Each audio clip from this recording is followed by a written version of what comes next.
اعوذ باللہ من الشیطان الرجیم بسم اللہ الرحمن الرحیم۔ اللہ کے نام سے شروع جو بڑا مہربان نہایت رحم کرنے والا ہے۔ مون وظائف چینل کی جانب سے تمام ناظرین کو السلام علیکم ورحمۃ اللہ وبرکاتہ۔ میں اپنا چینل مون وظائف کی جانب سے آپ کی خدمت میں ایک نیا وظیفہ لے کر حاضر ہوئی ہوں۔ سب سے پہلے میری تمام ناظرین سے گزارش ہے جنہوں نے ابھی ہمارا چینل جوائن کیا ہے وہ اسے سبسکرائب کر لیں اور ساتھ ہی بیل آئیکن کا بٹن بھی پریس کر لیں تاکہ ہر نیا آنے والا وظیفہ سب سے پہلے آپ تک پہنچ جائے۔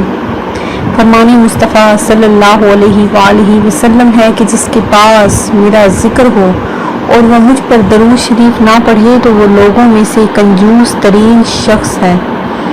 تو اس حدیث مبارکہ کی دراصل حقیقت آپ سمجھ چکے ہوں گے کہ آپ سراسر اگر درود پاک نہیں پڑھتے تو اس کا یہ مطلب ہے کہ آپ کنجوس ترین شخص ہیں۔ تو ناظرین زیادہ سے زیادہ درود پاک پڑھا کریں اور اپنی حاجتوں کو منوا لیں۔ مخصوص تواریخ کو منحوس سمجھنا کیسا ہے؟ فرمان مصطفیٰ صلی اللہ علیہ وآلہ وسلم ہے کہ سفر کوئی چیز نہیں، یعنی لوگوں کا اسے منحوس سمجھنا غلط ہے۔ اور ہر ماہ میں 3، 13، 23، 8، 18، 28 کو لوگ منحوس تصور کرتے ہیں تو یہ بھی لغو یعنی فضول بات ہے۔ تو ناظرین کوئی بھی مہینہ کوئی بھی تاریخ منحوس نہیں ہوتی بلکہ اللہ تبارک و تعالیٰ کی طرف سے سارے مہینے ہی افضل ترین ہیں۔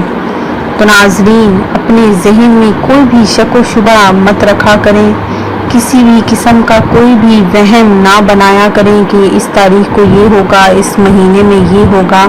تو ایسا ویسا کچھ بھی نہیں ہے۔ اللہ تبارک و تعالیٰ کے سبھی دن بنائے ہوئے ہیں، ساری تاریخیں اللہ تبارک و تعالیٰ کی بنائی ہوئی ہیں۔ تو یہ ہماری صرف توہمات ہوتی ہیں جو ہم آپس میں اپنے سے من گھڑت باتیں بنا لیتے ہیں۔ ناظرین جو میں آج آپ لوگوں کے لیے وظیفہ لے کر حاضر ہوئی ہوں بہت ہی خاص وظیفہ ہے۔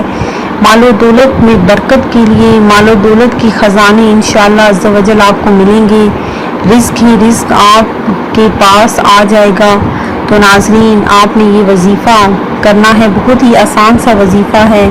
وظیفہ کس طرح سے کرنا ہے کہ آپ نے نماز عصر کے بعد قبلہ رخ بیٹھ کر بنا کسی سے بات کیے مغرب تک آپ نے یہ تسبیح یا اللہ یا رحمان یا اللہ یا رحمان یہ بس پڑھتے رہنا ہے اور اپنے مقصد کے لیے اس کے بعد آپ نے دعا مانگنی ہے، اپنے رزق کی تنگی کے لیے دعا مانگنی ہے۔ انشاءاللہ عز و جل ہر جائز دعا آپ کی قبول ہوگی۔ جس مقصد کے لیے بھی آپ یہ تسبیح پڑھیں گے تو انشاءاللہ عز و جل آپ کا وہ مقصد پورا ہو جائے گا۔ لیکن آپ نے کسی سے بھی بات نہیں کرنی، بالکل تنہا بیٹھ جانا ہے اور یہ تسبیح پڑھتے رہنا ہے۔ میں امید کرتی ہوں کہ ہمارا یہ آج کا وظیفہ آپ کو ضرور پسند آیا ہوگا۔ اسی طرح سے مزید وظائف حاصل کرنے کے لیے ہمارا چینل مون وظائف کو دیکھتے رہیے۔ اپنا خیال رکھیے گا، دعاؤں میں یاد رکھیے گا۔ اللہ حافظ۔